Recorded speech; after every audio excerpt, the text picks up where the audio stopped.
ጤና ይስጥልኝ። በጣም አመሰግናለሁ።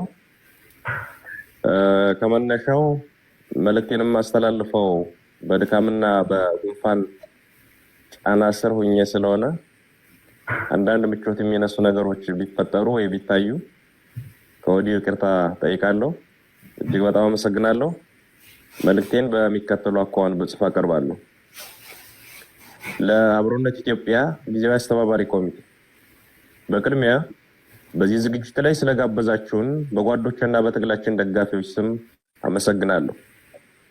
የአብይ አህመድን አገዛዝ ለመታገል እንድንገደድ ያደረገን ራሱ ግለሰቡና እርሱ የመሰረተው የግድያ የዝርፊያና የዘር ፍጅት መዋቅር ነው።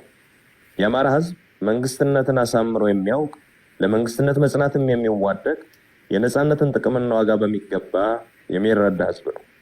በዚህ መንግስትነትን በሚያውቅ ህዝብ ላይ ጊዜና ሁኔታ ተገጣጥሞለት የመንግስት መሪ የሆነው አብይ አህመድ ግን መንግስታዊ ስልጣንን ህዝብን በዘሩ ለመግደልና ለማፈናቀል የዘር ፍጅት ለመፈጸሚያነት አዋለው። ተንበርከኩልኝና እኔ ልግዛችሁ ማለት የየትኛውም አምባገነን ባህሪ ነው። የአብይ የሚለየው ልግደላችሁና ሙቱልኝ፣ ይህንንም ሳደርግ ዝም ብላችሁ ተገደሉልኝ፣ በዘር መርጨስ ፈጃችሁ ማትከላከሉኝ ብሎ መነሳቱ ነው። የአማራ ህዝብ ደግሞ አንተ ገዳይ እኛ ሟች አንሆንም ብሎ ብረቱን አንስቷል። ይህ የመጨረሻ ውሳኔ ነው። ከዚያ በፊት ህዝባችን የደም መፋሰስ ሳይመጣ የአብይ አህመድ አገዛዝ የአማራ ህዝብ ላይ የሚያደርሰው በደልና መፈናቀል፣ ጥቃትና ክፋት እንዲያቆም በሁሉም የክልል ዋና ዋና ከተሞች በሰልፍ ጠይቋል። በወቅቱ ህዝቡ በሰላማዊ ሰልፍ ጭምር አትግደሉኝና አታፈናቅሉኝ ብሎ ሲማጸን ራሱ አብይ የሰጠው መልስ እናንተ ጩኸታሞች የሚል ነበር። ቆይቶም የአማራን ህዝብ በብዙ ጸያፍ ቃላት መዝለፍ ጀመረ። ለተነሳ ሰላማዊ ጥያቄ ሁሉ ህዝብን መዝለፍ ሳይበቃው ጠመንጃህን ብቻ ሳይሆን ቀበቶህንም አስፈትቻን በረክካለሁ ብሎ ዘመተ። ቁጭ ብለን አንሞትም ያለ ትውልድ ይህ ሰውዬና ምስለኔዎቹ እስካሉ ድረስ እረፍትም ህይወትም አይኖረኝም ብሎ ህልውናውን ለማረጋገጥ እየታገለ ይገኛል። ወዳጆቻችን እንዲያስታውሱት፣ ጠላት ደግሞ እንዲገባው መግለጽ የሚያስፈልገኝ አንድ ነገር አለ። የአማራ ህዝብ ወደዚህ አይነት መራራ ትግል ውስጥ የገባው መሮት ብቻ አይደለም፣ የሰላም መንገዶች ሁሉ ተዘግተውበት እንጂ። የታመመ አዲስ አበባ ሄጄ ልታከም ቢል ተደብድቦ ይመለሳል። በተለያዩ ሀገሪቱ ክፍሎች ያለን አማራ እየገደሉ የተረፈውን አፈናቀሉት።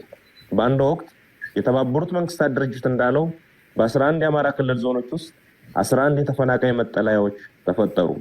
እነዚህን ተፈናቃዮች የደቡብ የኦሮሞ ወይም የቤኒሻንጉል ህዝብ ያፈናቀላቸውና ውጡልኝ ያላቸው አይደሉም። ገድሎ የተረፉትንም ነቅሎ ያፈናቀላቸው የአብይ አህመድና የሽመልስ አብዲሳ አገዛዝ የአሻድሊ ሐሰን ተላላኪያዊ መዋቅርና ስራ ነው። የአማራን ህዝብ አፈናቅለው ብቻ አልበቃቸውም። በቀይም መጠን እንገላለን፣ አትግደሉኝ፣ አታፈናቅሉኝ ብሎ በየከተማው በየአደባባዩ ተሰለፈ። ህዝባችን ለጠየቃቸው ጥያቄዎች ሁሉ የሚሰጠው ምላሽ ግድያና ጥቃት ሲሆን አሁንስ በዛ በሚል ውሳኔ እርምጃውን ከሰልፍ ወደ ሰይፍ አሳድጓል። ይህንን ሰይፍ ወደ አፎቶ የምንመልሰው አብይ አህመድና ግብረ አበሮቹ የአማራን ህዝብ የሚገድሉበት ክንድ ሲሰባበር ነው ብሎ ወሰነ።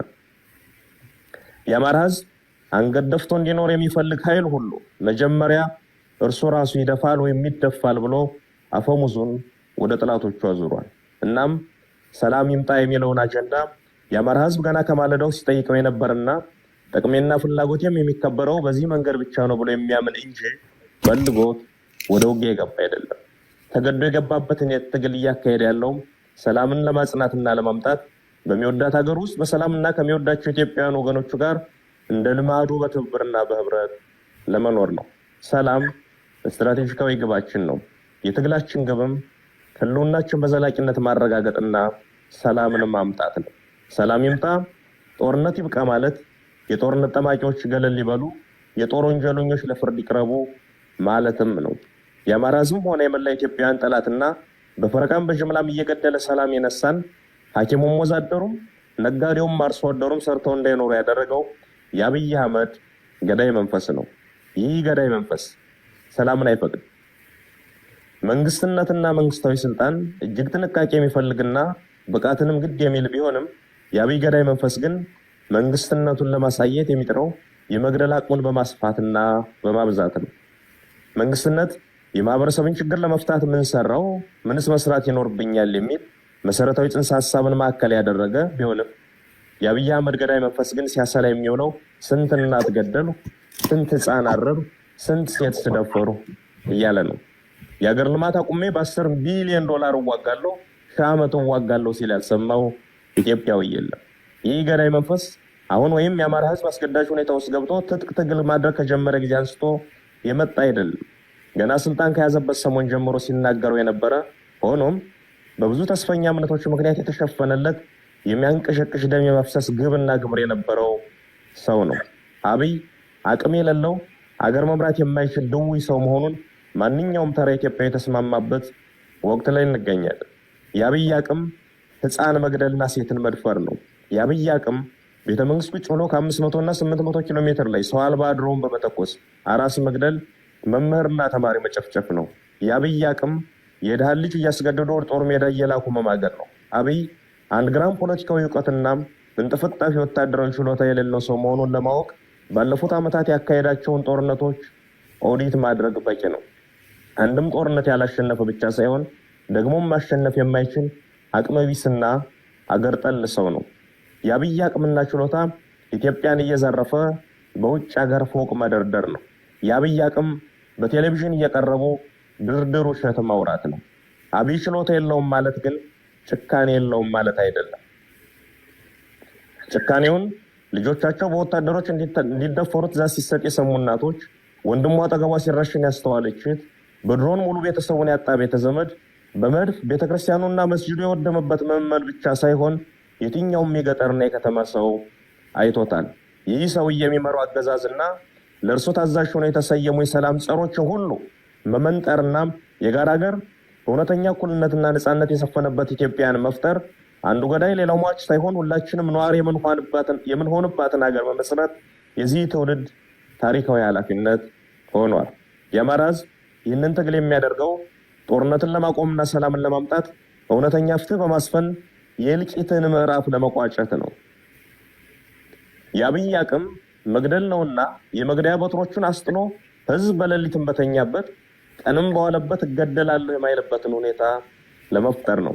በዚህ አገዛዝ ያልተገደለና ያልተበደለ ህዝብ የለም ብለን እናምናለን።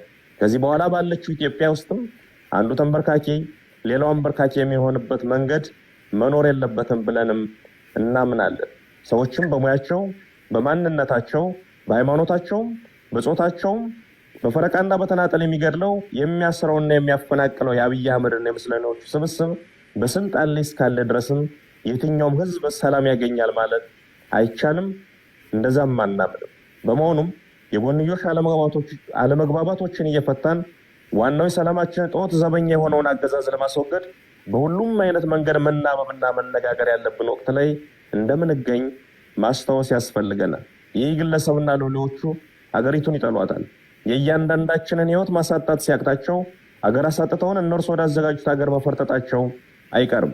ያ ከመሆኑ በፊት የአንዳችን ቁስል ለሌላችን ህመም ሆኖ አንዳችን ለሌላችን ደራሽ ሆነን ተባብረን ይህን አገዛዝ ለማስወገድ መናበብና የጋራ ግንባር ለመፍጠር መሽኮርመም የለብንም።